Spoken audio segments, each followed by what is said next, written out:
এই পৃথিবীতে প্রায় ১০০ ভাগ থেকে ৯৯ ভাগ ভালোবাসা আল্লাহ তাআলা উঠিয়ে নিয়েছে, আর ১ ভাগ মায়া ভালোবাসা শুধু আমাদের জন্য রেখে দিয়েছেন। এই মায়াটুকু আমরা এখন ছাড়তে পারি না, তো আমরা এই পৃথিবীটা কিভাবে ছাড়তে পারবো বলেন তো? আসসালামু আলাইকুম, আপনারা সবাই কেমন আছেন? আশা করি সবাই ভালো আছেন। আজকে মনটা আমার খুবই খারাপ হয়ে গেছে যখন আমি ভয়েসটা দিতে গেছি, লাগে নাই। তো যাই হোক, সকাল সকাল ঘুম থেকে উঠে আমার ছেলের স্কুলে যাবে, মেজো ছেলেকে নিয়ে আপনাদের ভাই স্কুলে যাবে। তো সেই বাজে হলো ৮টা, বের হয়ে গেছে, তাদেরকে খাওয়াই দেওয়া বিদায় করে দিলাম। আর করে গেল ছেলে, আর বাকিটাকে পরে নিয়ে যাবে। তো আমাদের মুরগি শাল অনেক বড় হয়ে গেছে, ওর খুব কষ্ট হয়, কিন্তু ওকে জোগাড় না। ওই যে বললাম, মায়া এমন একটা জিনিস যে পশু পাখি তাদের জন্য মায়া লাগে। আপনাদের ভাইকে বলেছি মুরগি যেহেতু পালো তাহলে বড় একটা খাঁচা এনে দেওয়া। আবার অনেকে বলে যে মুরগি নাকি স্টক করে বেশি চর্বি হয়ে গেলে, সব কিছু নিয়ে খুবই প্রকে। তারপরে যাই হোক, ছোটো বাচ্চাগুলো খুব ভালো করে চিচিচি করতেছে, আর এখান থেকে একটা বাচ্চাকে খুবই দুর্বল মনে হচ্ছে, আপনারা দেখতেই পাচ্ছেন আমার হাতে এই যে ধরলাম, এই বাচ্চাটা খুবই দুর্বল, আর আস্তে আস্তে ওর ওয়েটটা খুবই কমে যাচ্ছে। আমার বড় ছেলে নিয়ে আসছে মুরচাগুলোকে, দেখেন একদম ওয়েট কমে গেছে। এখন খুবই ভয় লাগতেছে, বাচ্চাটা টিকবে কিনা জানি না। খুবই মায়া লাগে, খুব আদর করে, খুব ভালোবাসে। তো ভাবলাম যে দেখি ওরা ঠিক আছে কিনা।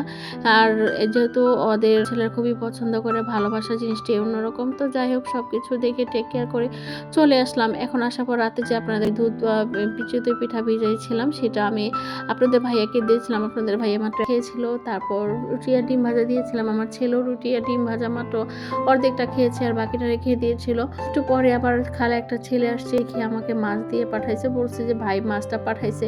পরে বললাম কি কি মাছ, বললো জানি না। তো মাছটা আমি এখানে ইলিশ মাছ ছিল, আর কিছু বড় রুই মাছ কাটা ছিল। তো যাই হোক, নিয়ে আসছে, তখন তাকে বললাম তুই একটু বস, তোকে আমি কিছু খাবার দিই। সে বলে আমি খাবো না। আমি বলছি না, একটু। তাকে আমি একটু এই পিঠা দিলাম।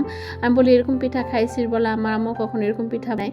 তো এই ছেলেটাকে আপনারা আমার এই ইউটিউব চ্যানেলে চিনেন না, আমার আরেকটা ইউটিউবকে কিন্তু সবাই চিনতো, কারণ তখন আমার ওই ইউটিউব চ্যানেলটা আমার বাতিল হয়ে গেছে, যার জন্য আমি কোনো ভিডিও দিই না। তো যাই হোক, ওকে আমি পিঠা দিয়েছি, ও খেলো। খাওয়া দাওয়ার পরে ছেলেটা চলে গেলো। দুঃখে যে পিঠাতে সাগু দিয়েছে সেটা খাবে না, বললাম এগুলো খাই না, বেছে বেছে শুধু পিঠাটাই খেলো। কিন্তু দেখেন আমার পিঠার কালকে বুঝতে পারবেন আপনার পিঠাটা কত মজার হয়েছে, আর এত সুন্দর রসালো, আর খুবই ঘন হয়েছে। তো আমি পিঠা আর এখন বেড়ে বেড়ে রেখে দেবো, যেহেতু ঘাটা পড়লে কিন্তু অনেক সময় দেখা যায় বিজল হয়ে যেতে পারে। আর এখন কিন্তু শীত তেমন একটা নাই, একটু গরম পড়ে গেছে, তাই পিঠাগুলোকে তাড়াতাড়ি আমি উঠায় রাখলাম। আমি একটা বক্সে রাখলাম শুধু আমার বাবার জন্য, আর একটু প্লেটে রেখে দিলাম, মাকে একটু দিলাম, খালাকে দিলাম, খালাও খেয়ে দিয়ে নিল। এখন খালা বসছে হাঁস কাটতে। বাবার বাড়ি থেকে মা আসার সময় হাঁস নিয়ে এসছে, কাহিনী আছে। হাঁসটা নাকি শুধু মেয়ে মানুষ দেখলে মহিলা মানুষের পিছনে চলে যেত, মানে কোনো পুরুষ মানুষ না, কোনো মহিলা মানুষ দেখলে মহিলা মানুষের সাথে সাথে হাঁটা শুরু করে দিত। তার জন্য মা হাঁসটা জবাই করে ফেলছে। যে হাঁসটা কখন জানি কার সাথে চলে যায়, তখন তার হাঁসটা খুঁজে পাবো, যার জন্য হাঁসটা জবাই করছে। একটা মাত্র হাঁস জবাই করছে, সেটাও আমার জন্য নিয়ে এসছে। বলেন মা বাবার ভালোবাসা নিয়ে কোথায়?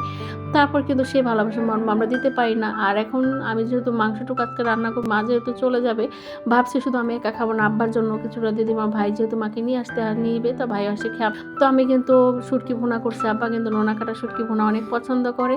আর আমি চুলা এরকম ইলিশ মাছটা ভেজে রেখে দিলাম, আজকে পোলাও দিয়ে খাবে, আর পোলাও চড়াই দিছি। ইলিশ মাছ কিন্তু পোলাও দিয়ে খেতে অনেক মজা লাগে, আর শুটকি দিয়ে খেতে কিন্তু আর মজা লাগে।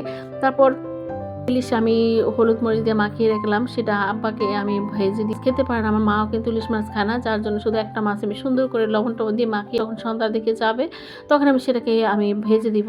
আর এখন নিয়েছিলাম এই পাকা টমেটো, শুধু হালকা করে একটু সালাদ মাখাবো। এটা কিন্তু লাগে, আমি একটু শুকনো মরিচও দিয়েছি, কাঁচা মরিচও দিয়েছি, দিয়ে আমি এটাকে ভালো করে মাখিয়ে নিচ্ছি। এখন তো টমেটোতে কোনো ফরমালিন থাকে না, যেহেতু কোনো ভেজাল নেই। যখন দেখবেন জিনিস থাকে সেটাতে কোনো ভেজাল থাকে না, তার জন্য ভাবলাম টমেটো সালাদ বানিয়ে দেখি। তো আপনাদের ভাইও চলে আসছে, বড় ছেলেকে মেজো ছেলেকে নিয়ে আবার ছেলেকে আনতে, তাই ভাবলাম তাতে মাখিয়ে দিয়ে আপনাদের ভাইয়াকে খাবারটা দিব। আপনাদের ভাইয়া সব খাবার পছন্দ করে, তো তাকে হাঁসের মাংসটা সব খাবার দেওয়ার পরে এখন আমার বড় চলে আসছে। তো একটু পরপর এখন হয়ে গেলো বিকাল, আমার ভাই এসে বলতেছে আপা আমার জন্য একটা পিঠা বানাবা। সে তিলে পিঠা নাকি কখনো অনেক দিন ধরেই সে খাচ্ছিল না, বলছে আমার পিঠাটা খেতে খুবই মানে মন চাইছে। তো মা তো এখন পারে না, মার আগের মতো এখন তো বয়স নাই, মা অসুস্থ মানুষ, তো আসলে ওই এনার্জিটা থাকে না। ভাবলাম যেহেতু আমার ঘরে আছে তাহলে আমি একটু ভেজে, তো আমি নারিকেল নিলাম, একটা দিয়ে লাড্ডু বানাইলাম, আর শুধু এই পিঠার মধ্যে পুর হিসেবে ব্যবহার করব। আর কোন ভাগ্যে কোনো যেন আমার তিলটাও ছিল, আসলে সব হলো ভাগ্য। রিজিক এমন একটা জিনিস, আল্লাহ তাআলা যদি জুটায় দেয়, আপনি হাজার চেষ্টা কিন্তু বাধা দিতে পারবেন না।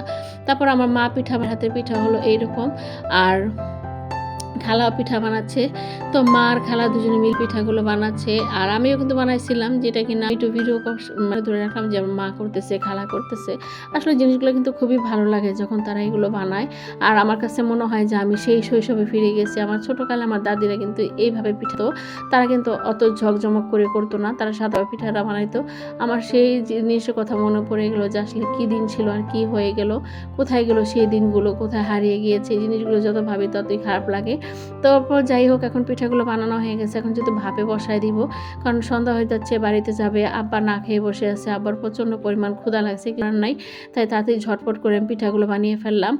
আর খালা আসলে খালাকে বলছি যে খালাকে কিছু দিয়ে দেবো, তো আমি এগুলো কিছু বানিয়ে সব কিছু রেডি টেডি করে বাবা বাড়ি একটা করলাম। তো আমার ভাই আর মা কিন্তু বের হয়ে তাদেরকে এখন বিদায় দিচ্ছি। এখন মাগরিবের আজান হয়ে গেছে, মোটামুটি এখন প্রায় 7টার মতো বাজে।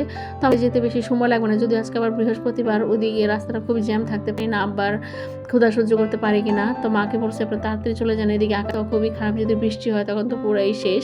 আর যেতে সময় লাগে না, শুধু একটা ওই বললাম বৃহস্পতিবার দিন থাকে এই আর কি। তো আজকের মতো এখানে আমাদের ভিডিওগুলো ভালো লাগলো প্লিজ একটা লাইক সাবস্ক্রাইব করে দেবেন। আল্লাহ হাফেজ।